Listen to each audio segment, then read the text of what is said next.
Welcome to the Lab Report, a new series produced by Cincinnati Lab Theater. Each episode, we will explore different topics regarding theater featuring lab company members and special guest artists. Enjoy.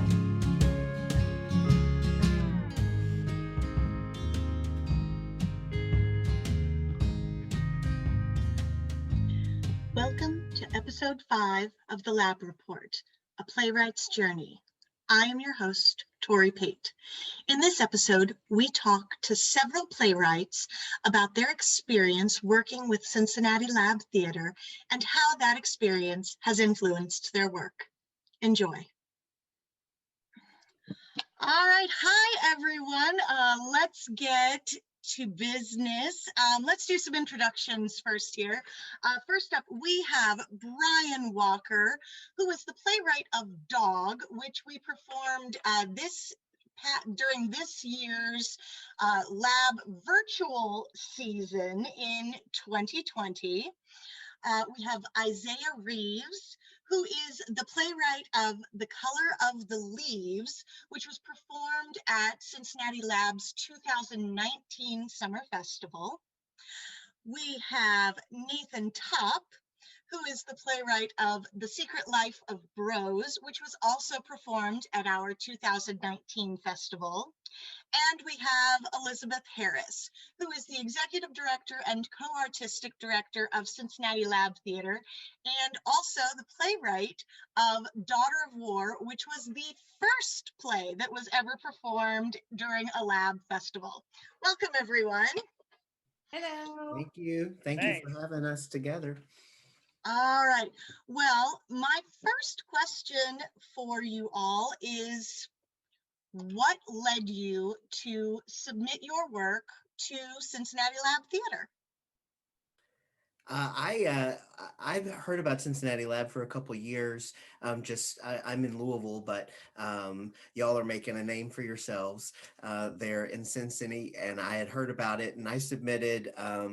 I think I submitted to the summer festival, and then ended up getting the opportunity to do the virtual reading with you all in the fall. And I don't really know anybody in Cincinnati as far as theater folks, so I thought it'd be a great way to meet some theater people. And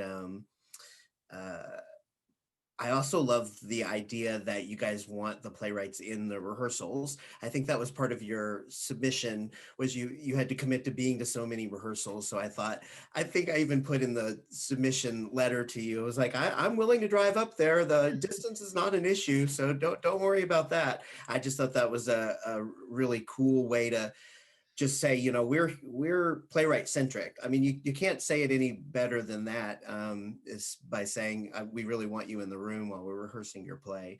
So those were the big things that really brought me to the lab for me. So I actually submitted twice. The Secret Life of Bros. It was the same play. I originally submitted it when it was about 3 months in, because I had started writing it and I didn't know really what to do with it, because normally I write for musical theater and I'm on the music side of it. So people generally take over the script and then I just kind of compose and people leave me alone, which is super cool. But then I submitted the play, and Elizabeth was super cool, and she sat down with me in a Starbucks and we talked about it, and she was kind of pointing out some things that were working and gave me some resources to look at. And then I submitted again, and it was super fun to because it was like my first sort of workshop of that sort, and so I'd never really been able to work on it that way, and I was glad to kind of be introduced to the Cincinnati theater community and to basically learn how to do it. So when Lab was initially formed, I began to hear about the work that they do and the work that they were doing at the time. And I had always been told over and over and over again, Isaiah, you should submit your work to Lab. Isaiah, you should submit your work to Lab, like by the likes of my friend Jared Erland and different people that I had worked with in the past, who were like, this is a really cool process, and you're at a stage in your career where it could really be fruitful. So I ended up submitting and didn't know what to expect, but I was so fortunate to get a call from Bob when I was getting my hair cut, and he left me a voicemail, and I never checked my voicemails, and I checked them that day and found out that I had gotten in, and it was just an absolute joy for me. I can speak to, I guess maybe why we formed Lab. We were looking for a way to help our artistic community. Honestly, that's kind of how the vision started. Is how can we be in service to our artistic community? And at the time, I was in grad school for my MFA in playwriting, and I actually stole some of these ideas from what we did at school when we were workshopping plays at school. And I began to see that, I mean, from my experience, my career as an actor, my career as a director, to me, I just thought as a playwright, I need those voices. I need those voices of the playwright and the director, because I can spend all the time I want in my little room upstairs, in my head, writing my play. But until I hear it out loud, until somebody gets up and moves saying my words, I don't know what it's going to be. And a lot of times in these workshops, I discover things I didn't even know I wrote. And so when we formed Lab, that was really what we based it on, is that the playwright and the director and the actors are a collaborative. Obviously the vision and the story comes from the playwright, but you have to have that collaborative to make it grow. And so we really formed this process on that first show, on Daughter of War.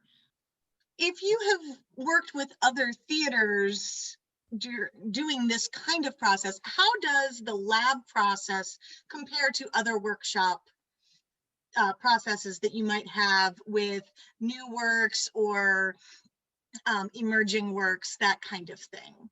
For me, it was the biggest was the time commitment that you guys gave my play. I mean, I feel like it was about 6 weeks from top to bottom, from the first conversation Jeff and I had until the second reading.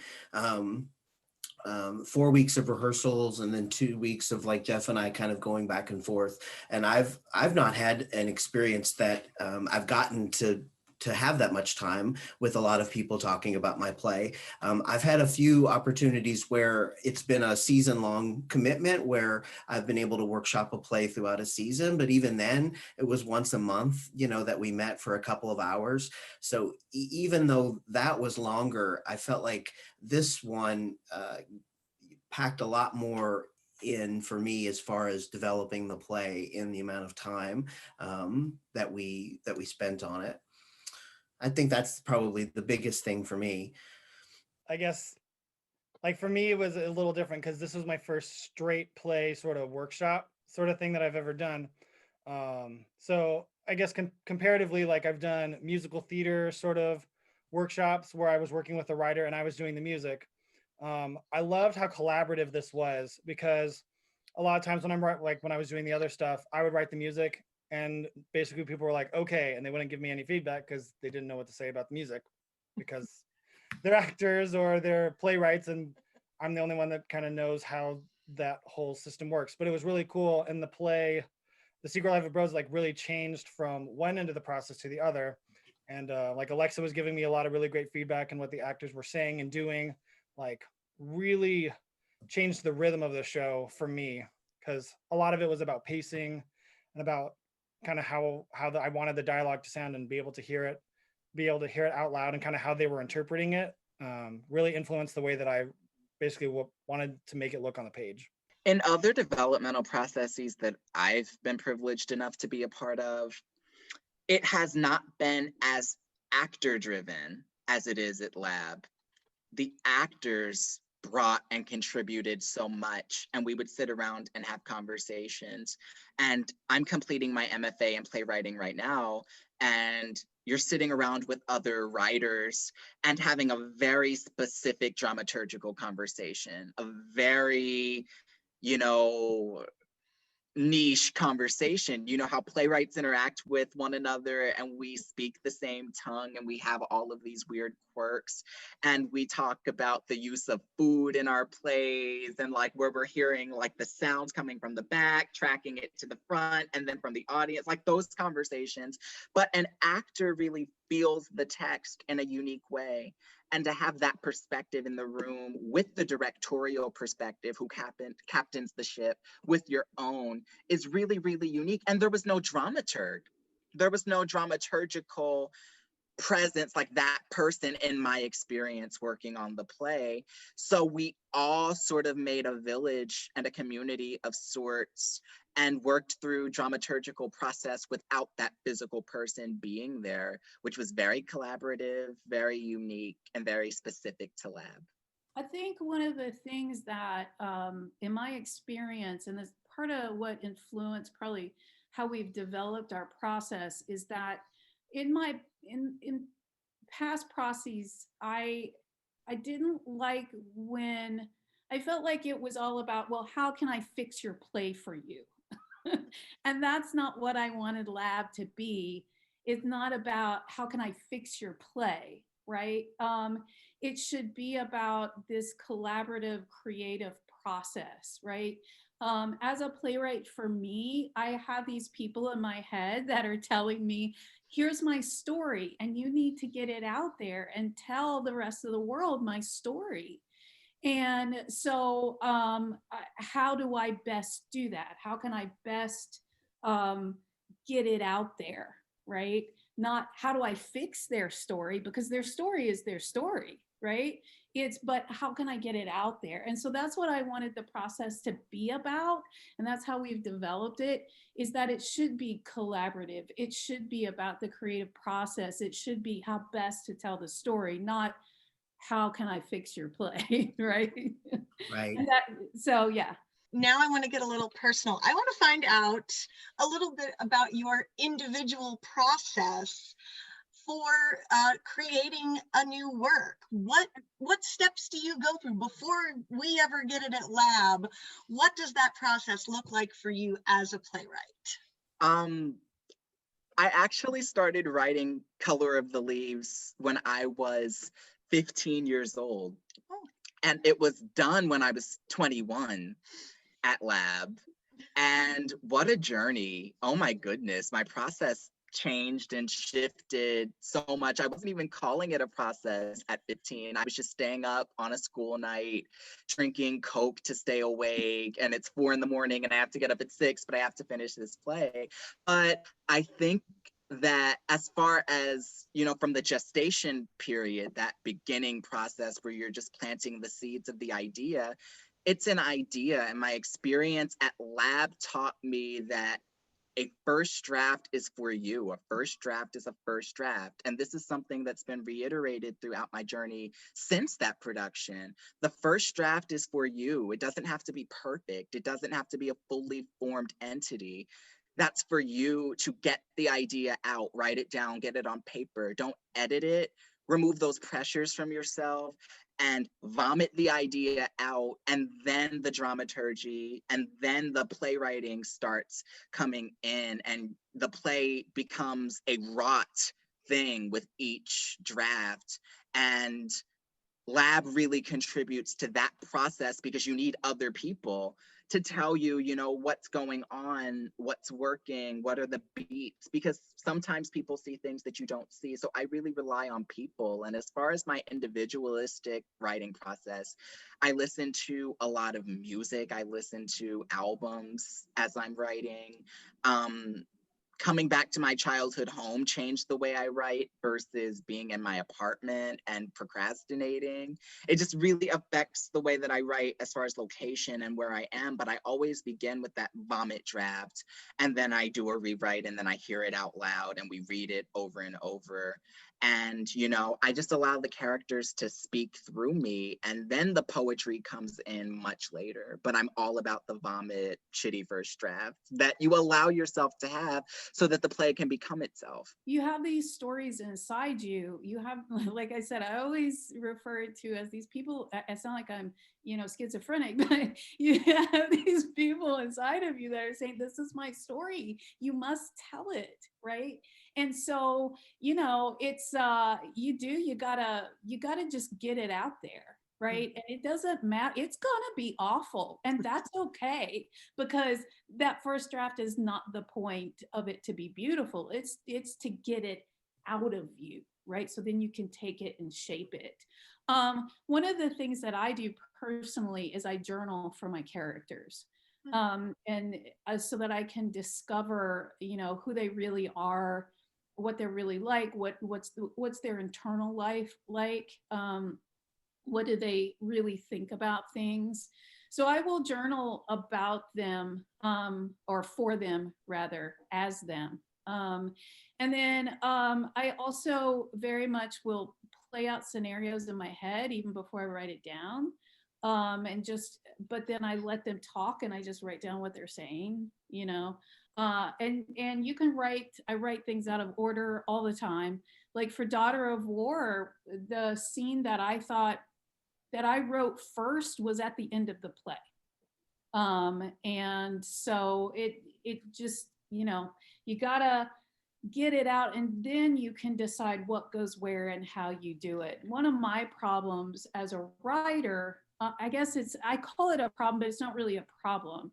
It's just something I have to be aware of, is that I've said this before, I love words. And so I will overwrite because I love words so much. So then once I get it out, I'm able to trim back and figure out what I need and what I don't need. And but like Isaiah said, you need to have those other people who see things that you don't see. These subconscious things that you get out on the paper that you're like, oh my gosh, I didn't even know I wrote that. Wow, that's cool. Thank you for seeing that. So some of them good, a lot of them good. The other thing you have to be able to do is you have to be able to kill your babies. Nothing can be precious, right? Nothing can be precious. It's about what tells the story the best. So for me though, I think that's fun, is getting rid of things that aren't working, even though I love them. So that's me. Yeah, I once had, so a playwright once said to me, the last thing you should ever do with your first draft is like submit it anywhere. Like you never send your first draft out. And I agree with both of you guys have said, you know, you just you just get it out. You know what you want to write about, you know who the people are. And for me, I can't, I wish I could do the nonlinear thing, but I can't do that. I really kind of have to start at the beginning, get to the middle part, and then get to the end. And a lot of times in my first drafts, I'll leave space. Like I know that I need 12 or 15 more pages right here, but I want to just get to the next beat. But I do try to just like get an idea of what my kind of goal page count is, at least for the first draft, and then just like truck through to the end. And I definitely always have to have music playing, and I always have to have my green tea sitting off to the side. I used to be a lot more like, I don't know what the word would be, but everything had to be just right for me to be able to write. Like the lighting had to be the right way. Like if anything was out, like I gave myself an excuse. Well, this just isn't, I'm not feeling it today. But I've gotten it down to one thing, and that is like the green tea. I need the tea there while I'm writing. But yeah, I think I I love formatting my scripts myself. I don't use any of the like first drafts or any of those things because that's my opportunity to sort of go back and sort of start to form my second draft. I'll get it all out really ugly on the page, and then I go back and really meticulously spend like all of this time formatting it. Because my OCD just loves to have it all lined up the way it's supposed to be. But while I'm doing that, that helps me really like make notes as I'm going around and go, okay, this is the whole, I know this is an area I've got to go back to. And I can sort of go through again from beginning to middle to end. I'm sort of taking notes to help me get the second draft ready, and then I guess you, hopefully, if you're lucky, the second draft will be ready to submit to someone, to look at, or at least friends to tell you if it sucks or not. Yeah, friends are always great to tell you those things. Yeah, well, and it's you got to have theater, like, don't, like, who would be a theater artist and not have theater friends? Like, that would be absurd, because, like, I mean, we keep saying, like, collaboration and community. I mean, that's what theater is all about, is forming groups around an event or a play or a moment, and sort of having that family and that community around that moment. I'm just taking notes over here. I'm like, how do people write plays? And I'm just like, oh, that's a good idea. Like, I should do that. um, I my process is really, I guess, I don't know. I guess every playwright is observational, because that's what you're doing. You're just looking at people and be like, what do they do? Um, I mean, I look for people, and I'm like, I don't know if I've seen that on stage, and then I see if I can put it on stage. Um, I'll think of like themes, or like I'll notice something that like is hypocritical or inconsistent, and I really try to explore kind of what those things are. Um, and what's funny is, like, before I even write a draft, I like stew on it for a while. I'm like, is this, because I primarily write full length plays, which is takes a lot of, it's like a long ass time to write. And so I'm just like, is this something I actually want to write, or do I like just kind of think I like the idea? And so I'll sit with it for like a long time.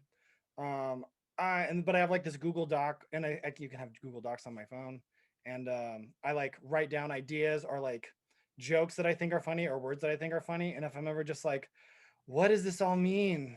And then I kind of take pieces that I like, and I put it together.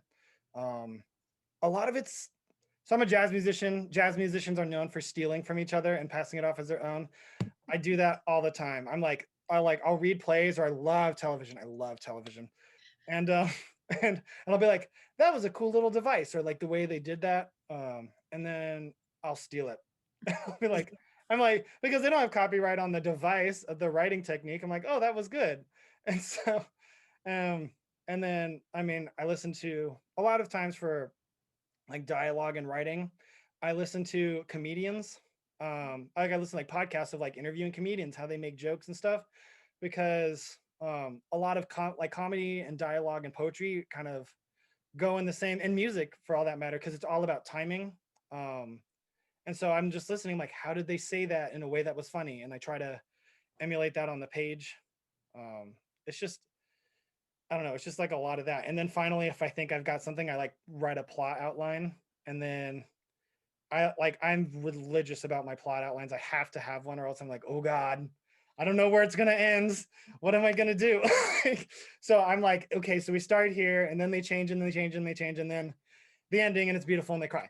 Like, um, and then I follow it, and then and I try to be pretty good about it, but a lot of times my character's like, but I wouldn't do that, and then I kind of have to let them kind of veer on their own way, and hopefully it moves in like a more moving direction, which I generally does. Like, if I let my characters kind of do what they want to do, um, I find myself being like, if I want the play to like break my heart, I'm like, oh, that's even more heartbreaking, and they wanted to do that, and sometimes it sucks. And like the kill your darlings thing, that's like the hardest thing to do. And so my process, which I don't know what other people are doing, I like have a draft, like a Word document that I've written the play on, and then I have like another blank one, and then I'm looking at what's important, and then I'm like copying, pasting like one line at a time. I'm like, is that really important? Is that how I want to say it?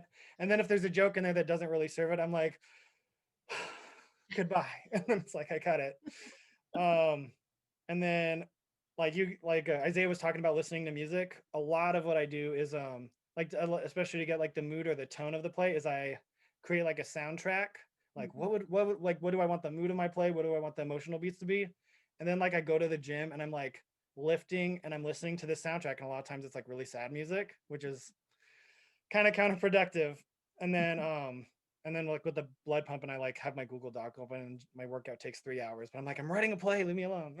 Nathan, I think it's interesting to hear you talk about the sounds, because a lot of times when I'm writing, because I can't write and listen to music. I can't even read and have music on, because it distracts me so much. But I hear a rhythm to the way my characters speak. and I hear sounds or environment in my scenes. And so, but I think it's really interesting how sound plays a really a specific part in your process about the rhythm of the piece. I think that's really interesting. I really like that, and I can connect with that. My next question for you all is, as a playwright, what is the most difficult or challenging part of the lab process? And conversely, what is the most rewarding part of the lab process for you? The budget and the budget. That's my answer to both of those questions. Obviously, it's difficult because everyone's bringing in their own props and their own things and making the set essentially out of nothing. And you're working and you're in a found space and you're really just going and going and going. And it's a marathon, never a sprint, right? So coming together in that way and having to figure things out, even if you don't have an item. There was a dinner scene in my play and we could not afford food. So I removed food and it ended up working. And I think that that's the beauty of it. That's also the most fulfilling part, is being creative, thinking on your toes, thinking beyond a literal item or a literal thing, and thinking beyond budget and not letting a budgetary concern limit you, and really, really working your mind, and you really get to the root of what the play or what the scene or what the character is. Because, you know, we have Aristotle's Poetics, right? And spectacle is like towards the bottom or at the bottom. You should be able to tell a story in the middle of the street with 1 cent and have it work, because it's about the storytelling and it's about the community and the collaboration and the language and what you really want to say and what this piece is doing in the world. And lab really strengthens that, because, you know, you don't have much, you don't have many tools in the toolbox. So it forces you to be there in the moment, not focused on anything else but the storytelling. And you really get to listen to the play, and, you know, you come up with really cool ways to do things. So I felt both challenged by the lack of, you know, $100,000, and stimulated by that, because it really just pushed me to come up with things in the moment in rehearsal. I think for me, my answers are really tied up in the time that my play was with you guys, in the middle of COVID, in the pandemic. I mean, it was, I had one other experience of Zoom plays, but not as intense as this one was. So that was all sort of new, like figuring out, what are we doing, doing this play over Zoom and online. I think that was, probably the most challenging thing, but like also like the most rewarding thing. I mean, it was like really one of the highlights of 2020 was getting to work with Jeff and those actors and work on this play for 4 weeks. I mean, it was like, again, just saying community and family, like we really, like, we just had a great time, and they were just amazing from the beginning as far as input. Like, it's like they, sometimes actors are afraid to talk. Sometimes actors are like, oh, that's not for me. I'm just here to be in the show. I'm not here to tell you how your play is. And that was never the case with them at all. It was not just an expectation, but you could tell it was something they enjoyed to do, like giving feedback and talking about the characters and what it means to them, and why something is hitting them a certain way. So it was really, as far as rewarding, I mean, it was just a great experience in the middle of all this craziness of 2020, to be able to be theater artists with a group of people was just amazing. I will never forget the experience. I think the biggest challenge for me was feeling prepared for each rehearsal. I remember looking at the schedule. And it was a reading, so thank God they didn't have to memorize like all those words. All those words, are so many words. But like me personally, like feeling prepared, because Alexa's like, we got 5 of these, we got to do it, and I'm like, okay. And so like from reading 1 I mean, it's just like, I mean, I was just like 2 documents. I'm like rewriting and rewriting and rewriting and trying to like not change the formula of the play, but really trying to highlight the things that work and cutting things that, you know, were the babies. and and you know, just like really trying to serve the play. And as my first time doing it, I was really I really wanted to I wanted to feel prepared so that other people were like feeling like I was holding them back, and I never felt that at all. Alexa was super cool, and she was really kind and understanding when I didn't understand certain terms, and she was also like, you know, if you know, giving me really good recommendations, but not pressuring me to like change the play, but just, you know, be like, think about it like this, and like really serving what I didn't know what I wanted the play to be until she said it. So it was really nice. I think the most rewarding part about working with Lab is like actually hearing the words out loud for the first time through somebody else, because I know how they sound in my head and I know how they sound in my mouth. Um, but I remember we all were sitting at the table for Secret Life of Bros, and it's it's a pretty fast play, and it's not and I think it's really funny. But there's a moment at the end where Jeff has like the last monologue, and for the whole play it's pretty fun, it's really funny, and then the last monologue is really not funny.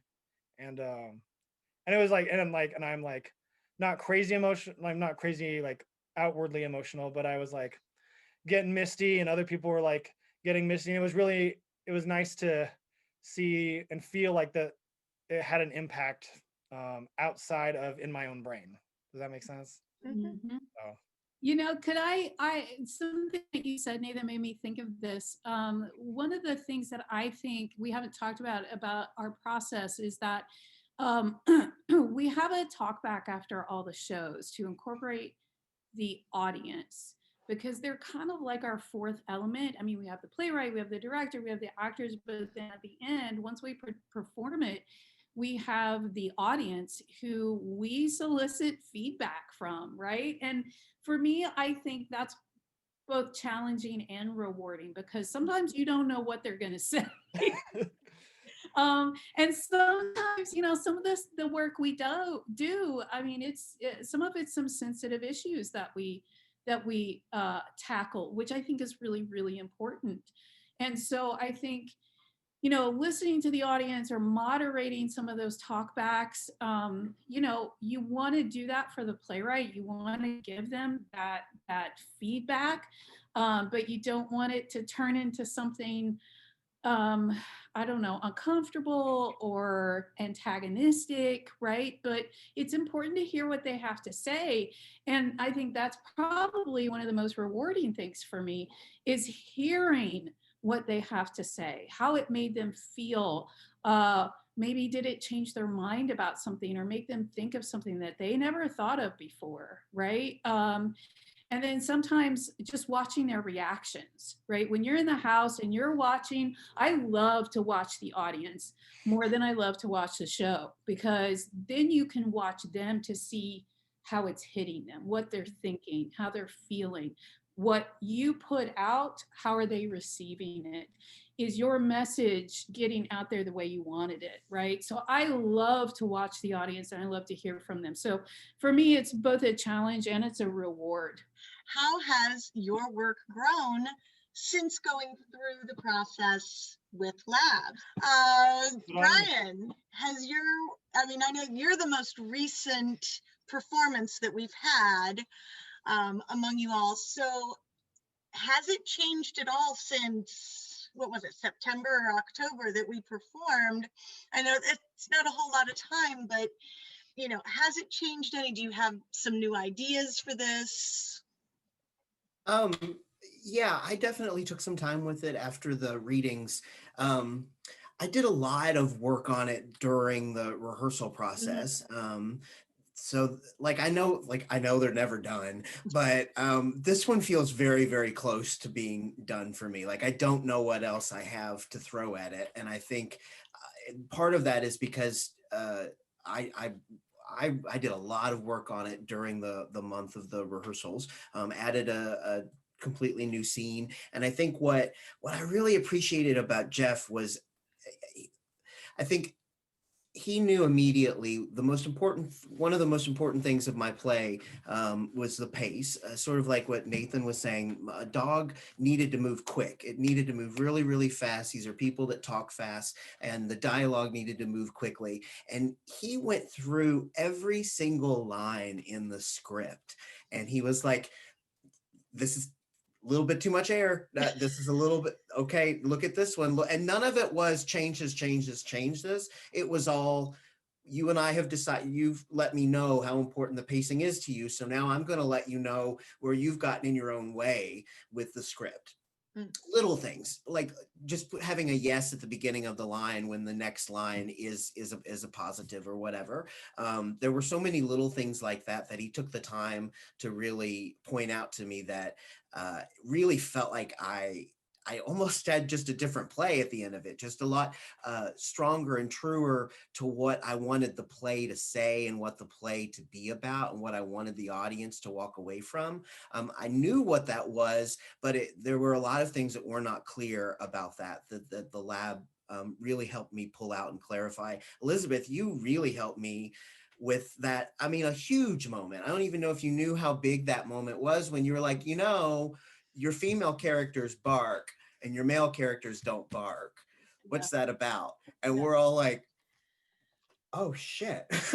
Oh my God. Like that's the antithesis of what I'm trying to say about this with this play. So I was so lucky to have so many great light bulb moments throughout the process. And I went through and I sort of, I tweaked the new scene a little bit more after getting to hear it in the reading. And then just tightened up a little bit more pacing in the first half of the play. But I haven't sent it anywhere. I really haven't done, I've kind of like the holidays and everything. I haven't sent plays out anywhere.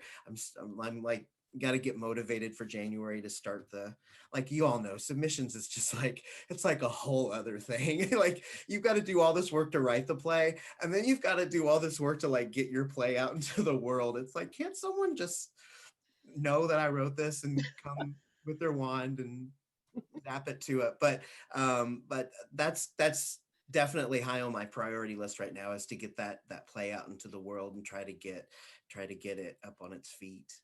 It was more just about clarity. I really like there's one female character in Secret Life of Bros, Trish, who's like my favorite character, and I really wanted her arc to be clear to the audience, not like evangelical, like this is how we feel, but I really wanted her to be different by the end, and I really wanted to honor her character, and so I wrote like just like a couple of pages worth of just like elaboration on like who she really was and like the impact of what was happening to her in the story. And then like with the main character Bro, I really, I mean, I kind of, I didn't change what his arc was, but I clarified, what he was feeling and like what he wasn't able to do in the beginning and what he was able to do at the end. And I think just by like planting some more seeds, you really like, I think the ending was more effective. Like that final monologue is more potent if you see that he wasn't able to give it at the beginning of the play. So it was just a few more words and cutting out some crappy jokes. So things that people didn't find funny. So I've changed more than my play has changed since the lab production. I have not picked that play up again. I will pick it up again. But right after that, my father passed away. My father, who I had not seen in person in 10 years. And then I go and I see him. And that happened the September after the play was produced. And then I end up having another play called Black Boy in Pink read at Lincoln Center, which changed my life and opened up the avenue to so many other opportunities. And then I applied to grad school, and that was hell applying to grad school. And then I got in, which made the hell worth it. And I'm at Iowa. And, I've gone through a semester of grad school, and a lot of things have happened. I had my first major breakup after that experience. So artistically, I have changed. I have grown. I have a different perspective. I am no longer the same playwright that I was at Lab. And that play was something that I wrote when I was 15. So the joy of revisiting it in my 20s was just priceless. And seeing it come to life in that way was amazing. And I will return to it. I always return to plays I wrote from, years before, but I will return to it because the play will never really be done. So Lab was the catalyst in the beginning for something really special there. But I'm not the same Isaiah Reeves that I was when that was done. And that was a part of that formative growth, transformative period. All of those things happened back to back to back because Lab was the first company to program me into their season. And for that, I will be forever grateful because I never would have had that opportunity otherwise. And look what's happened. So it's just been such a bountiful gift. I can't stress that enough. Since we produced Daughter of War in 2014, well, I had actually had 2 readings of that play before we actually produced it, and then we produced it. It's actually been expanded quite a bit. I did a lot of revisions. There was the one scene that ended up being the last scene of the play is probably the one scene that actually changed the least. But I've done tons of revisions, but it's been expanded quite a bit. I recently took it out. I mean, after that, it had that reading with Actors Theater, and then I actually did more revisions after that, quite frankly. And then before I submitted, because that actually ended up being my final project, my final thesis for grad school. And so I did more revisions and then it was read again. So at this point, it's a full-length play. But I took it out recently and I was going over it again. And even now I read through it and I'm like, well, I could do this and I could do this and I'd love to change this. And a lot of it has to do with clarity, I think, and specificity and tightening. I think that's what a lot of it has to do. I think the story is there. There's one scene in particular that I have a question about. Is that legitimate? Would that actually happen? I don't know. I mean, because I did gads of research as I was writing it, before I started writing it, so I still feel like I need to do even more research specifically because of that scene. But what was great about the process for me is that my actors, as I started to work with the actors that I was working with in the lab process, part of the revisions became tailoring the voice of the character to those particular actors' voices, which actually lent them the ability to dig into it a little deeper. And we found some really fun things. And so I've actually kept that in my brain as I've continued through making these revisions and developing the play further. So I've kept their voices in my brain and in those characters. So yeah, like Brian said, it's never done. But it's getting closer. Like I feel the same way you do, Brian, about Daughter of War. It's probably pretty close. To wrap it up, I have just one little thing I want to ask you. If you were in a room full of young emerging playwrights and you had to describe the process of lab theater in one word, what would that word be? I would say community. I would say change. Safety. I would say collaborative. Awesome. Those are fantastic. Well, thank you so much, everyone. Thank you, Brian and Isaiah and Nathan and Elizabeth, for joining us this evening. And we hope to see you at the theater real soon. Bye, everyone.